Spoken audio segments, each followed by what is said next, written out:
You? A doctor? He said, red-faced and grinning. What are you going to do, Emily? Google surgery? And just like that, the laughter followed. Not everyone laughed out loud, but they didn't have to. Some gave those awkward chuckles, the kind people make when they're too afraid to speak up. Others just looked away, pretending they hadn't heard it. But I heard it. Every word, every echo, and it burned. I stood there holding my acceptance letter like it was armor. My heart was pounding so hard I could feel it in my ears. I had worked so hard to get there, late nights, double shifts, missing dances and weekends with friends, just to stand in front of my family and tell them I'd made it, that I'd earned a full ride to a top pre-med program. I expected tears, I expected hugs, I expected pride. Instead, I got laughed at by the man who used to bring me back stickers from his business trips and let me sneak sips of soda when my mom wasn't looking. Uncle Mike wasn't just anybody. He was a big personality in our family, the one who always had something to say, always needed to be right. But I never expected him to be cruel, and maybe that's why it hurt so deeply. It wasn't just the joke. It was the dismissal, the smirk, the look in his eyes that said, "You'll never be more than the girl from Cedar Falls with big ideas and no shot." That kind of moment doesn't fade. It gets etched into your spine, into your silence. My dad pulled him aside later that night, probably told him to knock it off. But the damage was done, and when Uncle Mike looked at me afterward, he didn't look sorry. He looked satisfied, like he'd reminded me of my place in the world. That night, something inside me changed. I didn't argue. I didn't cry in public. I didn't storm out. I just smiled, packed up my letter, walked to my car, and drove home in silence. But inside, I was making a promise. Not to prove him wrong, to prove myself right. He could laugh all he wanted, but I would take that pain, that humiliation, and I'd use it. I'd use it to build something he'd never see coming. Years later, I walked into an operating room fully scrubbed, fully certified, a heart surgeon standing over a man whose life depended on steady hands and perfect precision. That man was Uncle Mike. And as I looked down at him, asleep, vulnerable, hooked up to machines, I didn't feel anger. I felt power, peace. He laughed at me, but I became the doctor who saved him. I wasn't always that woman. To understand how I got there, you have to know where I started. Before everything changed, I was just a quiet girl from Cedar Falls, Iowa, a place where the biggest building in town was the grain elevator, and everyone knew the color of your front door. My life wasn't flashy or exciting, but it was steady. I lived with my parents in a modest two-bedroom house on a gravel road. We didn't have much, but we had each other, and honestly, that was enough. My mom worked nights cleaning the medical clinic downtown, and my dad was a heavy machinery mechanic. Every morning his hands smelled like diesel and metal. He used to come home with grease on his jeans and a tired smile that never quite reached his eyes. My older brother dropped out of high school and worked odd jobs, so there wasn't a lot of talk about college in our house. But me? I always had my nose in a book. I was the kid reading medical textbooks from the library when everyone else was watching cartoons. I knew early on I wanted to do something big, something meaningful. I'd watch my mom wince every time she bent over the sink, rubbing her lower back, and I'd wish I knew how to help her. I'd hear Dad coughing at night and think, what if I knew what was wrong? I didn't want to feel helpless anymore. That's how the dream started. Not because I thought I was special, but because I wanted to be useful. I wanted to matter. School was my escape. I wasn't the smartest kid in class, but I was relentless. I studied during lunch, stayed up late doing homework by flashlight when the power got cut off, and took on every science fair like it was the Olympics. I got teased for it, called a nerd, a try-hard, but I didn't care. Every A felt like a step closer to the life I wanted. I also worked part-time at a diner to help with bills. I'd come home late, smell like French fries, and still hit the books. I'd fall asleep on my biology notes more times than I can count. And yet, no matter how tired I was, the dream never left. It kept whispering to me, "You can do this. Keep going." When the acceptance letter came in the mail, I couldn't breathe. I thought I was reading it wrong.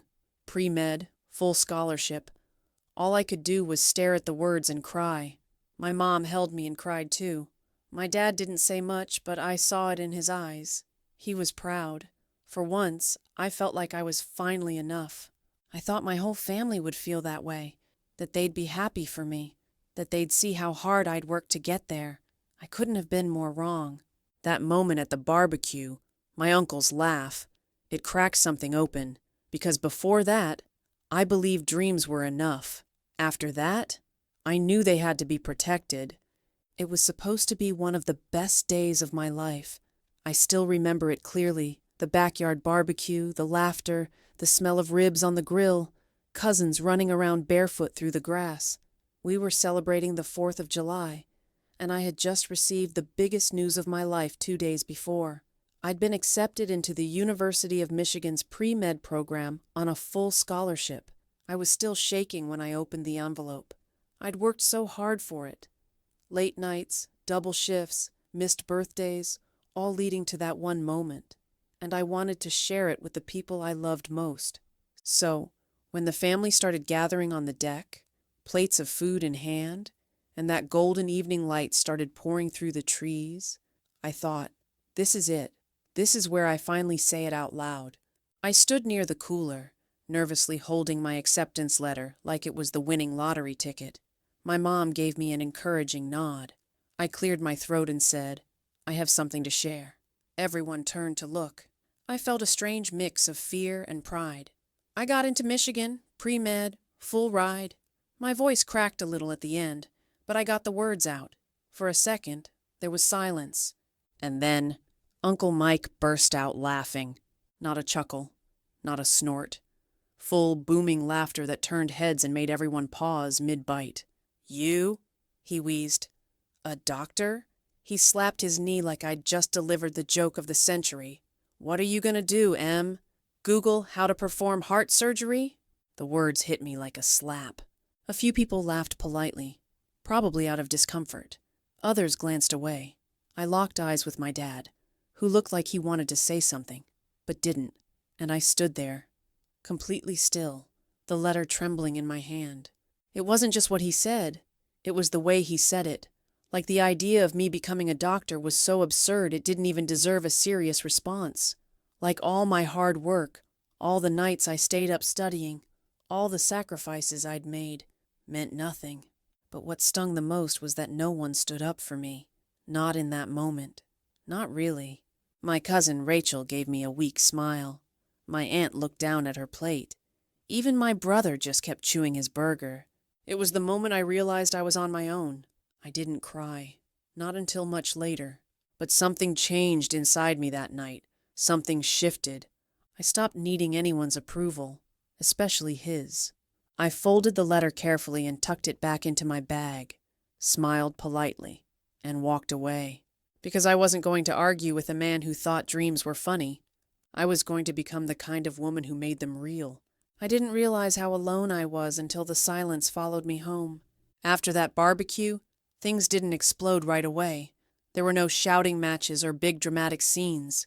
It was quieter than that, colder, the kind of isolation that creeps up slowly, like a room getting darker without anyone flipping a switch.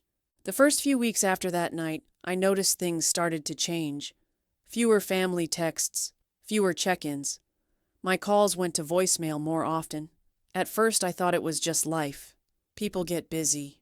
People forget. But when my cousin Rachel got engaged, and I found out through a Facebook post, no invite, no phone call, I knew. I wasn't one of them anymore. I was something else. Something they didn't understand. Or maybe didn't want to. Uncle Mike's words spread like wildfire through the family grapevine. Emily's trying to be a doctor now, they'd say at gatherings I stopped getting invited to. She's always been a little too ambitious. That word, ambitious, like it was an insult, like dreaming big was a character flaw. And when I'd come home during breaks from school, the difference in how they looked at me was impossible to miss. Some would say, "Wow, that's tough stuff, Em. You sure you're up for that?" Others would ask how much debt I was going into, like they were hoping I'd admit it was all a mistake. No one asked how I was sleeping. No one asked if I was scared. No one said they were proud. Even my brother, who used to be my biggest supporter, got quiet. He told me once, during a particularly rough semester, "Maybe you're making your life harder than it needs to be." I nodded, smiled, and went back to my dorm that night and cried for an hour. I've never felt more alone in my life. There were nights in med school when I'd be walking back from the hospital at 3 a.m., shoes soaked with snow, fingers numb, and I'd wonder, would it be easier to just quit? And then I'd remember his face, my uncle, laughing in front of everyone, that smug look, that beer in his hand, that patio full of people who didn't say a word, and something in me would harden all over again.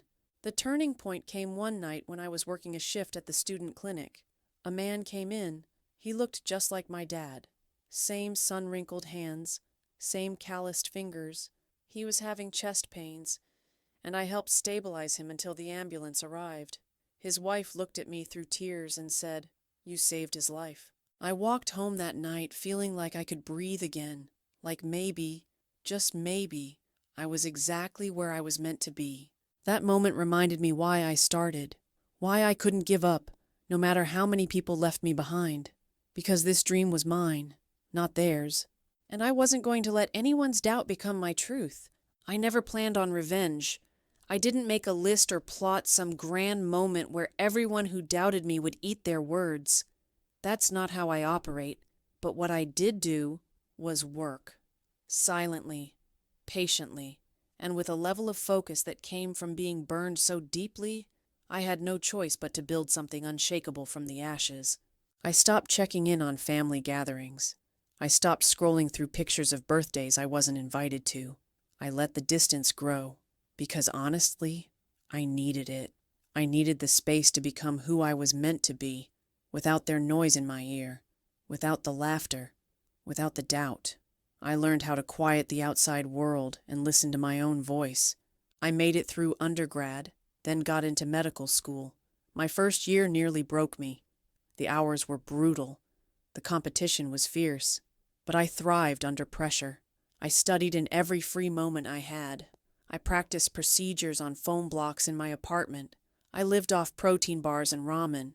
When everyone else went home for the holidays, I stayed and studied in empty libraries. I told myself, they gave up on you. Now give them a reason to remember your name. And I did. By my 4th year, I was scrubbing into real surgeries, assisting on complex procedures, earning the respect of seasoned doctors who didn't care where I came from, only that I knew what I was doing. I chose cardiothoracic surgery because it terrified me, because it was the most delicate, most demanding, most unforgiving path I could take, and I wanted to master it. Eventually, I landed a residency at one of the top hospitals in the state. I didn't tell anyone in my family, not out of spite, but because by then their opinions no longer carried weight. I had learned to measure my worth by my own metrics, skill, discipline, and the lives I touched. Then, one rainy Monday afternoon, everything came full circle. I was standing in the OR prep room, reviewing the chart for an emergency triple bypass. The patient had collapsed in his home and was rushed in by ambulance. Severe blockage. Time was critical. I was set to assist the lead surgeon, but when he got stuck in traffic, it fell to me. I scanned the name on the file. Michael Callahan, 62.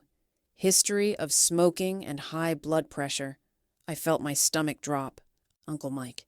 I walked into the pre-op area. He was lying on the gurney, pale, disoriented, hooked to monitors. He turned his head slightly and saw me. His eyes widened. No smirk this time. No jokes. Just fear. I stepped closer, adjusted my gloves, and said, "Hi, Uncle Mike. I'll be performing your surgery today." His mouth opened like he wanted to speak. Maybe apologize. Maybe ask for someone else. But I didn't give him the chance. "Don't worry," I said gently. "You're in good hands." And then I saved his life, with the same hands he said would never be good enough. After the surgery, I walked out of that operating room with my hands steady, my mind clear, and my heart strangely calm. No adrenaline, no anger, just a deep, settled peace. I didn't linger by his bedside. I didn't wait around for him to say thank you. I simply did what I was trained to do, save a life, his life, and I did it without needing an apology. That was the moment I realized something powerful. True strength isn't loud. It doesn't scream, "I told you so," or shove success in someone's face. Real strength is silent. It's steady. It doesn't need revenge to be satisfying, just purpose. A few days later, one of the nurses told me he'd asked if I was the same Emily Green from Cedar Falls. When she said yes, he apparently just nodded and stared out the window. That was it. No flowers, no note, no dramatic apology. And honestly, I didn't need one, because I wasn't doing any of this to prove him wrong anymore. Somewhere along the way, his voice, the one that used to echo in my head when I was tired or scared, had been replaced by my own, a stronger voice, one that said, "You earned this. You're enough. Keep going." It took me years to find her, but once I did, I never let her go. The truth is, I wouldn't be who I am today if it weren't for that moment on the patio. If he hadn't laughed, so loudly, so cruelly, I might have still been looking for permission, waiting for people to tell me I was good enough. But that laugh, it lit a fire I didn't know I had, and it taught me the most valuable lesson of my life. You don't need everyone to believe in you. You just need to believe in yourself enough to keep going when they don't. Now, when I scrub in, when I hold someone's heart in my hands, literally, I don't do it for applause or validation. I do it because I've earned that place, because I fought for it with everything I had, because every late night, every tear, every missed family gathering was worth it. Sometimes I wonder if Uncle Mike remembers that day, if he knows how much his laughter shaped my path. Maybe he does, maybe he doesn't. Either way, I'm not carrying the weight of that moment anymore. I've put it down, replaced it with something better, something stronger. I don't feel bitter. I feel free. And if I had to do it all over again, the tears, the silence, the long nights, I would, every single step, because it brought me here, to a life I built on my own terms, with hands he once doubted and a heart he'll never forget. If this story meant something to you, if you've ever had someone laugh at your dream, question your worth, or make you feel small for wanting something bigger, just know this: you are not alone. People will doubt you, people you love, people you trusted. Sometimes the ones who should lift you up will be the first to tear you down. And when that happens, it's easy to shrink, to go quiet, to wonder if maybe they're right. But they're not. Your dream was given to you for a reason, and it doesn't matter how many people can't see it. It only matters that you do, that you wake up every day and take one more step toward it. Quietly, patiently, fiercely, because one day you'll look around and realize you've become the very thing they said you never could. And in that moment, you won't need revenge. You'll have something even better: peace. If you felt something in this story, if it reminded you of your own fire, or gave you a little hope to keep going, I'd be honored if you subscribed. I share true stories like this, about struggle, growth, and rising from the ashes. And if you're in that hard place right now, where no one believes in you but you, hold on. You're stronger than you think. And trust me, your comeback will be worth it.